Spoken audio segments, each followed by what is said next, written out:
Et bonjour à tous les amis, j'espère que vous allez bien. On se retrouve aujourd'hui pour un tout nouveau live.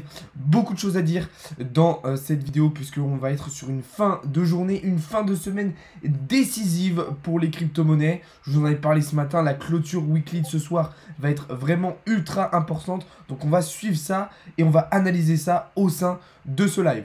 Le but aussi de ce live, eh bien, ça va être de faire un débrief un petit peu de ce qui s'est passé dans la semaine, faire un petit point sur les différentes positions qu'on a prises, sur les différents événements qu'il y a eu tout au long de la semaine. Dans une troisième partie du live, on fera aussi une préparation de la semaine qui va venir. Donc on essaiera d'identifier un petit peu les différents scénarios qui vont s'offrir à nous pour préparer au mieux la semaine qui arrive. Et enfin, dans une dernière partie du live, on parlera un petit peu d'actualité. On fera le point en tout cas sur certaines actualités assez intéressantes selon moi. Voilà, comme d'habitude, si certains d'entre vous ne peuvent pas suivre l'intégralité du live, je vous invite à aller voir la rediffusion sur YouTube que je vais vous mettre juste après. N'hésitez pas aussi à vous abonner, ça ferait extrêmement plaisir. Et pour toutes les personnes qui sont sur le live TikTok, je vous invite à liker le live un maximum en tapotant sur votre écran. Ok, c'est parti, on va pouvoir commencer dès maintenant et on va déjà faire un premier point sur le marché aujourd'hui. Globalement, un marché comme vous voyez à l'écran qui est légèrement dans le vert, plus 1,5, plus 2% en moyenne sur le marché aujourd'hui.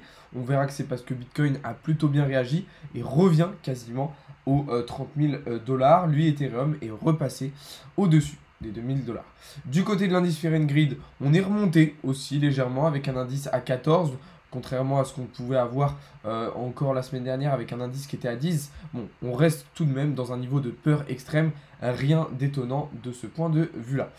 Comme je vous le disais, tout ça, ça s'explique par Bitcoin, qui est toujours en train d'évoluer sous les 30 000 $. Et notre cher Bitcoin, ce soir, il va nous donner des grosses informations, des grosses indications sur ce qui va se passer par la suite.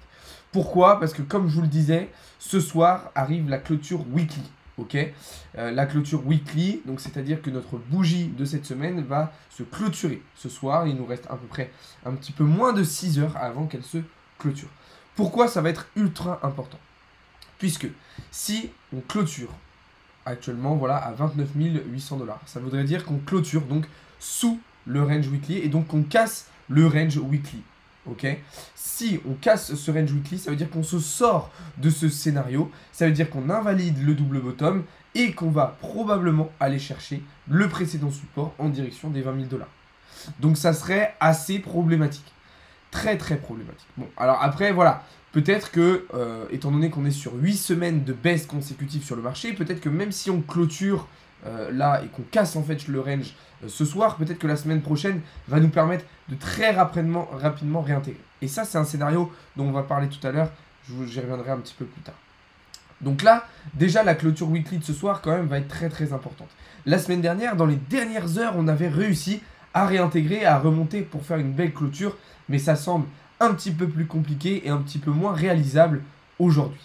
Donc on va surveiller attentivement ça, et comme je vous le disais, si on casse ce range weekly, le scénario numéro 1 à privilégier est un retour en direction des 20 000 $. Maintenant, qu'est-ce qui peut se passer justement d'ici ce soir? Puisqu'on le sait, Bitcoin a été rejeté plusieurs fois sur le bas du range, notamment ici où je considère qu'en fait il est venu faire un pullback, ce qui a expliqué cette prolongation baissière. Il est en plus de ça sorti de ce canal ascendant ici en jaune que vous avez en H1. Et puis là, il y a un autre pattern aussi qu'on va pouvoir identifier, ça va être ce triangle de compression en vert. Ce triangle de compression, c'est selon moi le dernier pattern en fait qui va nous donner des informations sur la suite. Deux solutions. Soit on arrive à casser le nuage d'Ishimoku et le pattern, et dans ce cas-là, l'objectif va être de venir chercher les 31 000 $ assez rapidement dans la soirée ou dès demain matin.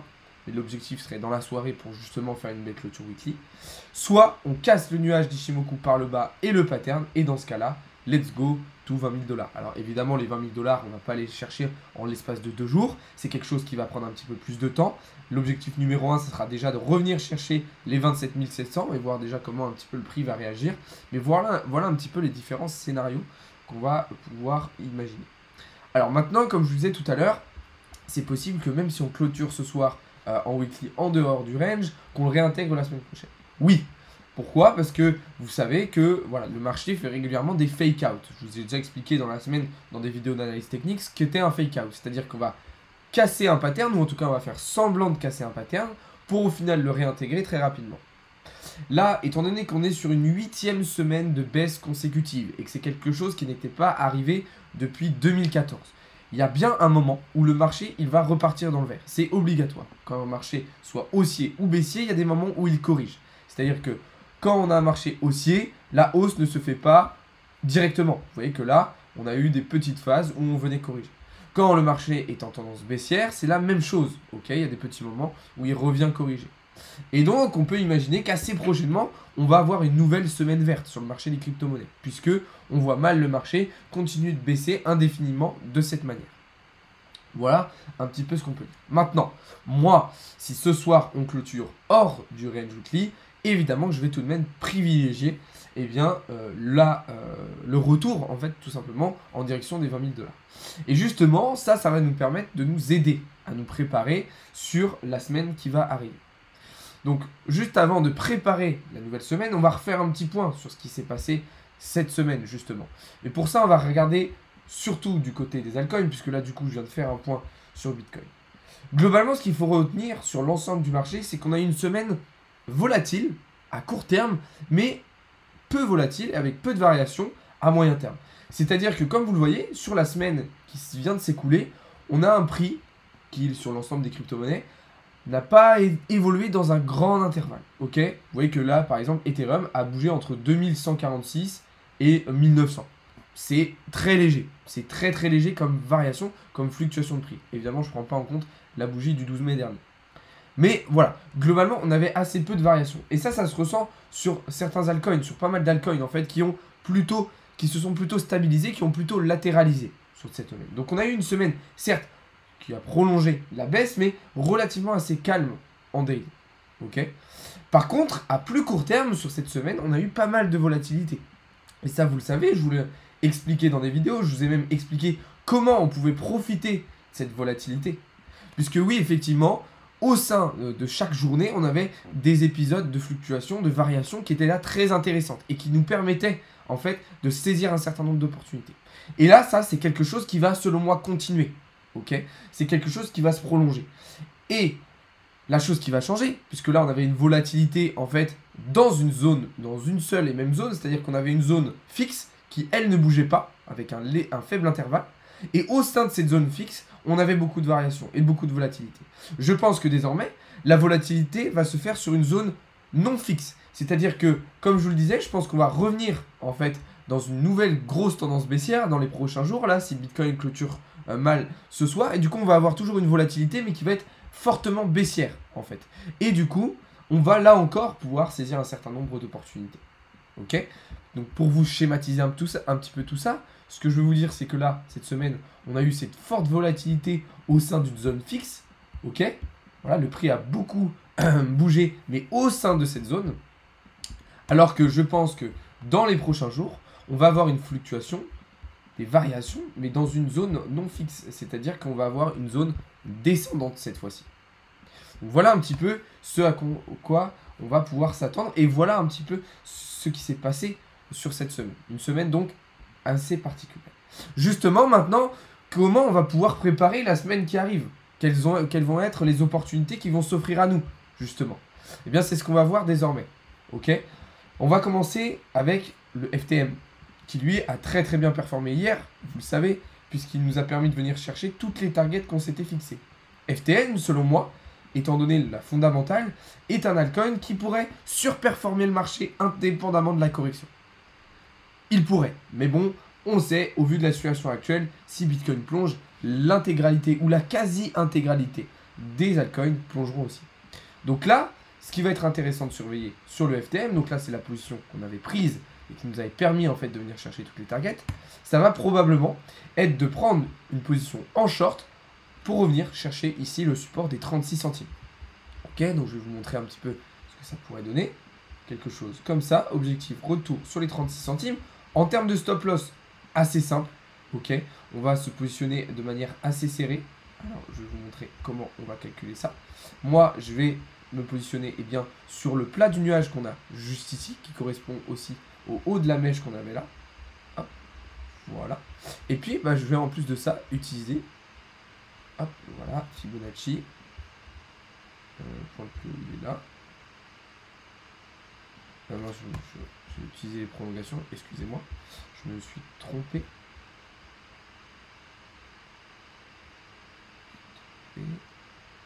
Alors là, je suis en train de galérer à utiliser Fibonacci. Bon, c'est pas grave. Globalement, on va utiliser cette zone-là, donc le plat du nuage et le haut du pattern, tout simplement, pour placer notre stop loss.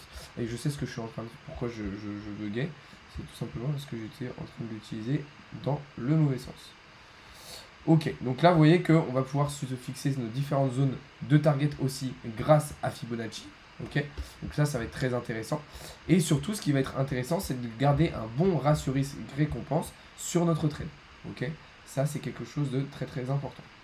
Donc là, vous voyez, effectivement, c'est bien la zone qu'il va falloir venir chercher ici avec Fibonacci, cette zone en direction des 36 centimes. Ok. Donc là, on a un ratio risque-récompense de 4,02 sur notre trade, ce qui est quelque chose de très très intéressant. Donc pas de souci. Là, on a déjà une première opportunité qui va s'offrir à nous, selon moi, dans la semaine sur le FTM. Ensuite, on va voir EGLD. EGLD, lui, de son côté, a très très bien cassé ce triangle de compression en H1. Malheureusement, la cassure n'a pas été très nette et on a été un petit peu ralenti par le nuage d'Ichimoku. D'ailleurs, vous voyez qu'on a du mal à se détacher du nuage. Et puis, on est même repassé sous la Kijun et la Tenkan. Donc là, moi personnellement, je m'attends assez fortement à ce que GLD repasse sous le nuage, puisqu'en plus, on arrive sur une zone faible du nuage d'Ichimoku, c'est-à-dire le twist du nuage, qui est une zone faible du nuage. Donc clairement, je m'attends à ce que GLD corrige, vu la situation du marché. Et dans ce cas-là, on reviendra probablement chercher des targets en direction des 82 centimes. Donc évidemment, il va falloir attendre des confirmations, mais il serait selon moi assez intéressant de se positionner de cette manière. Objectif, donc comme je vous le disais, venir chercher les 82 $. Je crois que j'ai dit 82 centimes juste avant. Et en termes de stop loss, et bien là c'est simple, on va utiliser le support qu'on a juste ici. Donc là vous voyez qu'on a un plat de la Kijun et puis c'est une zone sur laquelle on est venu rebondir un certain nombre de fois. Donc au niveau des 92,10 $, là où la Kijun et la Tenkan se situent actuellement. On a donc un ratio risque-récompense de 3,39 sur le trade. Très intéressant là encore une fois. Ce que je veux vous préciser aussi avec cette prise de position, et j'aurais dû le dire un petit peu avant, c'est que moi je vais patienter avant de les prendre. C'est-à-dire que voilà, je vais attendre d'avoir des confirmations, je vais attendre un petit peu de voir comment va réagir Bitcoin avant de confirmer ces différentes prises de position sur le marché. Du côté du gala, maintenant désormais, on avait là aussi une prise de position assez intéressante avec la cassure de ce bull flag, puisque là, oui, en H1, on avait un très très beau bull flag sur le gala. Maintenant, là encore, la cassure a été assez faible, pas du tout nette, et on a été un petit peu ralenti par le nuage, par la Kijun et la Tenkan, qui nous ont empêchés de venir chercher plus haut. Mais pas seulement, puisqu'on avait aussi une zone de résistance importante, ici avec le plat du nuage, qui nous a un petit peu ralenti, comme vous le voyez actuellement. Donc là, étant donné que la cassure ne se fait pas nettement, et que le marché va probablement recorriger, c'est très probable qu'on réintègre ce pattern, et pourquoi pas qu'on le casse par le bas. En tout cas, une position qui pourrait être assez intéressante à prendre à court terme, et là encore, il faudra attendre des confirmations. Si on casse le nuage d'Ichimoku par le bas, ça sera de prendre un short avec un take profit en direction du bas du pattern, et un stop loss assez serré, okay, où cette fois-ci on va utiliser, comme je vous le disais juste avant, cette zone de résistance avec le plat du nuage, et ce qui me permet là d'avoir un ratio risque-récompense de 3,7 sur mon trade, ce qui est extrêmement intéressant aussi. Okay, donc là encore, une idée de prise de position qui va être potentiellement intéressante pour la semaine à venir. Du côté du sand, là, la cassure n'est toujours pas nette, hein, c'est une situation qui ressemble vraiment énormément à ce qu'on a eu juste avant. Donc là encore, une cassure qui n'est pas nette, une cassure un petit peu légère, un petit peu faible, ce qui va probablement nous emmener vers une réintégration si le marché est amené à corriger avec la clôture weekly de ce soir. Donc là, encore une position qui va être potentiellement intéressante à prendre. Ça sera un retour tout simplement sur le bas du pattern. Et puis un stop loss qu'on va placer très serré en utilisant là encore le plat du nuage, cette zone de résistance importante au niveau des 1,37 $. Là encore, un ratio risque-récompense de 4,29, ce qui est très intéressant. Encore une fois, je vais attendre des confirmations avant de prendre ces différentes positions, puisque, encore une fois, durant les 5 heures qui arrivent avant la clôture weekly de ce soir, c'est tout à fait possible que Bitcoin nous fasse une envolée pour aller chercher une belle clôture weekly une nouvelle fois. Donc attention, on va bien attendre des confirmations, on va bien être patient. Peut-être que les positions, on les prendra que à partir de demain matin, en fonction de ce qui va se passer ce soir. Mais voilà, déjà comment préparer en fait une nouvelle semaine, ça va être déjà d'identifier de cette manière un petit peu les différents scénarios qui vont s'offrir à nous, les différentes opportunités qui vont s'offrir à nous et comment on va pouvoir en profiter. Alors je ne vais pas analyser l'ensemble des altcoins, là déjà je vous ai présenté 4-5 opportunités très intéressantes qu'on va avoir sur ce début de semaine et puis vous inquiétez pas, tout au long de la semaine on fera d'autres points pour justement voir les autres opportunités qui vont s'offrir à nous. Ok. D'ailleurs, si vous ne voulez pas louper toutes ces opportunités-là, ce que je vous invite à faire, ça va être de rejoindre le serveur Discord pour justement profiter des prises de position, des analyses que je vais vous partager quotidiennement. Pour ça, il va vous suffire de cliquer sur le lien dans la bio et vous pourrez rejoindre mon serveur Discord. Une autre chose aussi qui me fait penser, pour terminer, que le marché crypto va continuer sa baisse la semaine prochaine. C'est les indices US, ok? Donc le marché des actions aux États-Unis.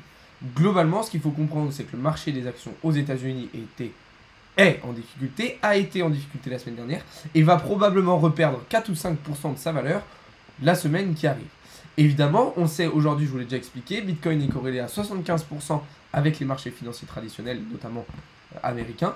Donc forcément, si ces indices US, eh bien, ils sont amenés à perdre encore 4 ou 5%, on va avoir un marché des crypto-monnaies qui va suivre tout ça, tout simplement. Donc, à surveiller. La clôture weekly de ce soir va être très très importante. Mais voilà un petit peu la situation dans laquelle on se situe pour le moment. Une situation très compliquée, très instable. Et on va, selon moi, de tous les cas, avoir un gros mouvement. Ok, qu'il soit haussier ou baissier, ça va bouger. Parce que là, globalement, comme je vous disais, on a eu une semaine relativement stable. Avec voilà, pas des grosses intervalles de prix. Donc je pense qu'on devrait avoir un bon mouvement dans la semaine. Soit haussier, soit baissier. Ça va dépendre déjà de la clôture weekly de ce soir qui sera très importante. Et donc il va falloir suivre un maximum. Donc voilà, je vais essayer de répondre un petit peu à vos questions. Je vois qu'il y a eu pas mal de questions, je vais répondre à vos questions. Et puis après on passera sur la partie actualité. Salut Copakev, merci pour ton commentaire. Clôture weekly, voilà, très importante ce soir. Ce sera beer, les baleines vont dégazer. Alors dites-moi d'ailleurs dans le chat, est-ce que vous pensez qu'on va être sur une nouvelle semaine rouge la semaine prochaine ou que si le marché va se relancer? Est-ce que vous êtes plutôt baissier ou haussier pour la semaine qui arrive? Est-ce que tu penses que c'est le moment de miser sur BTC et Ethereum? Bah comme si tu as regardé ce que je viens de dire, Bouscabat, eh bien moi ce que je te conseillerais ce serait d'attendre un petit peu puisque probablement que le marché va continuer à corriger la semaine prochaine.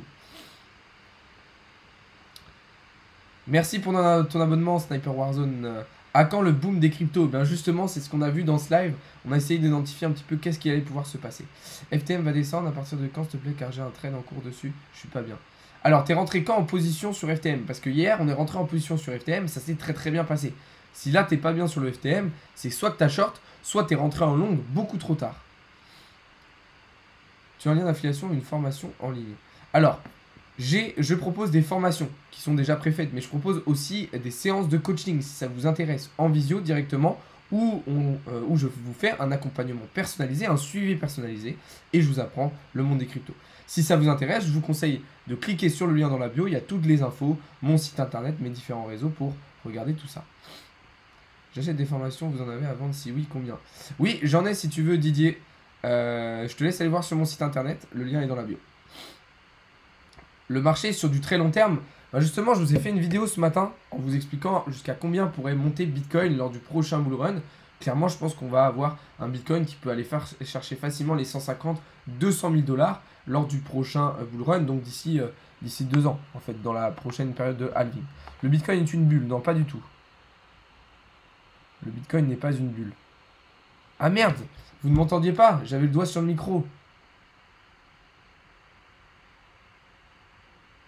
Ah mince, non. Je suis vraiment désolé, putain, j'ai le seum en fait depuis tout à l'heure, je parle dans le vide. Bon, ceux qui sont sur Twitch ont pu entendre. Ok, ouais, bah je suis désolé les gars, je suis désolé. Mais du coup, oui, il y a des formations pour répondre aux questions. Oui, il y a des formations, tout est disponible dans la bio. De toute façon, pour l'ensemble d'entre vous, je vous conseille de cliquer dans la bio, rejoindre le Discord, aller checker un petit peu les différents réseaux sociaux. Ce que je vous disais aussi, c'est que Bitcoin, à long terme, le marché va être haussier. Évidemment, on devrait aller chercher les 150 000, 200 000 dollars. Ce que je vous disais, c'est que là, avant de se positionner, il fallait attendre un petit peu parce que voilà, on allait sans doute avoir une nouvelle baisse. Et d'ailleurs, je vous demandais aussi de me dire dans le chat, est-ce que vous êtes plutôt baissier ou haussier? Est-ce que vous êtes plutôt bull ou bear? Qu'est-ce que vous pensez en fait du marché? Quel est votre sentiment? Quel est votre comportement? Pour la personne qui me disait qu'elle était en difficulté sur FTM, soit tu es rentré trop tard en longue, soit tu as short. Mais si tu avais bien respecté ce que j'avais partagé comme analyse ces derniers jours, eh bien tu aurais eu des très très bons bénéfices sur le FTM. Voilà les amis, on va passer du coup désormais à une petite partie actualité désormais. Et on va commencer avec notre chère Aurore Laluc qui s'est de nouveau exprimée sur les crypto-monnaies. Alors hier, dans la vidéo, on parlait de Bill Gates et de Christine Lagarde qui crachaient encore sur Bitcoin, ainsi que Warren Buffett. Et là, on a notre chère députée européenne et française, Aurore Laluc, dont vous avez probablement déjà entendu parler un certain nombre de fois. Cette personne qui critique et qui décrédibilise les crypto-monnaies à longueur de temps, sans pour autant essayer d'en apprendre plus et sans pour autant maîtriser son sujet.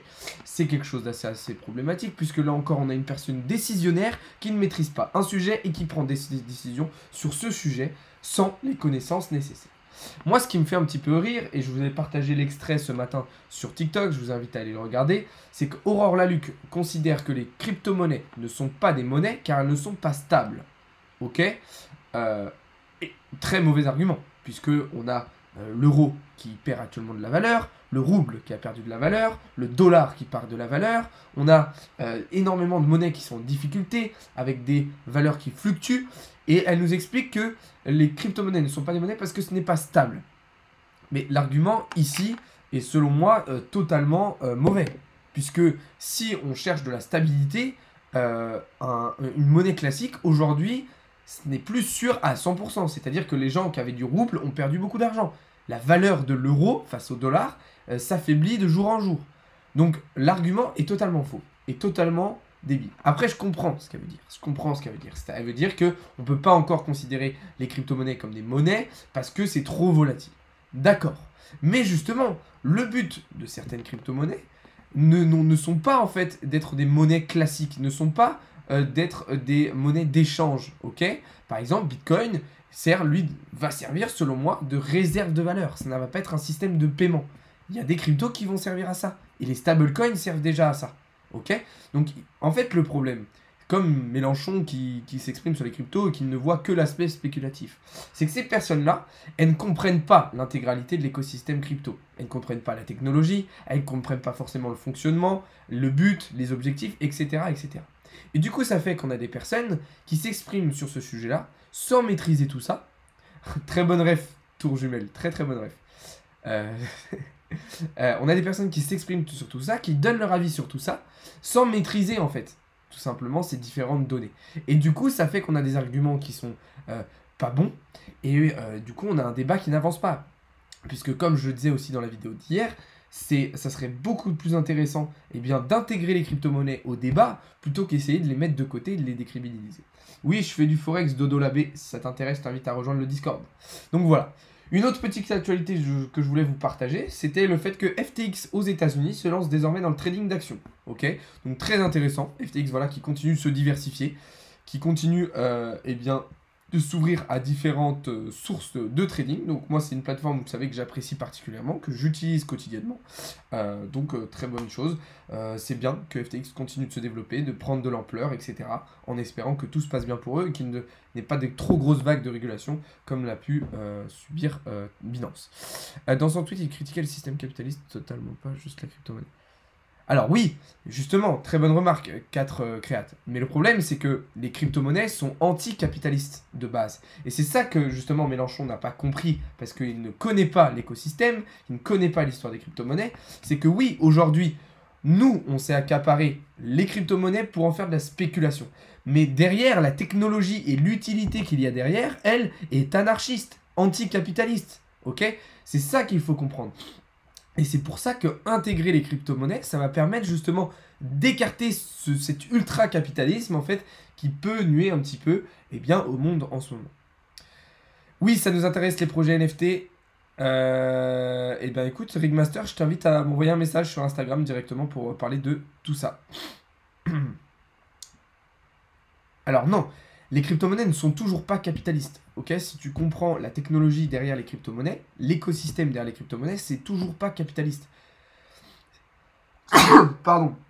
Ce qui fait que c'est capitaliste aujourd'hui, pardon, c'est uniquement les personnes en fait qui les utilisent. Ok, c'est nous, parce qu'on cherche à faire du trading dessus. Mais les crypto-monnaies, intrinsèquement, d'un point de vue intrinsèque, sont toujours anticapitalistes et anarchistes.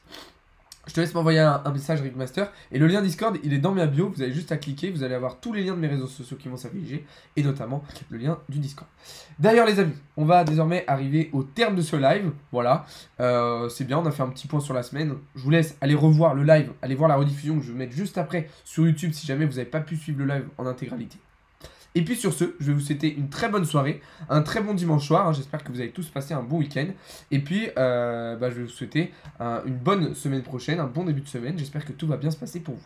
La bio, c'est simple, tu cliques sur mon profil, tu vas avoir un petit lien marqué Linktree, tu cliques dessus et puis tu auras tous les réseaux qui vont s'afficher. En gros, tu vas sur mon profil. Donc voilà les amis, en tout cas, on se retrouve dès demain matin pour davantage de contenu et davantage d'analyse. Merci d'avoir été présent, c'était un plaisir d'échanger avec vous. Bonne soirée à tous, c'était Alex de Crypto Learning.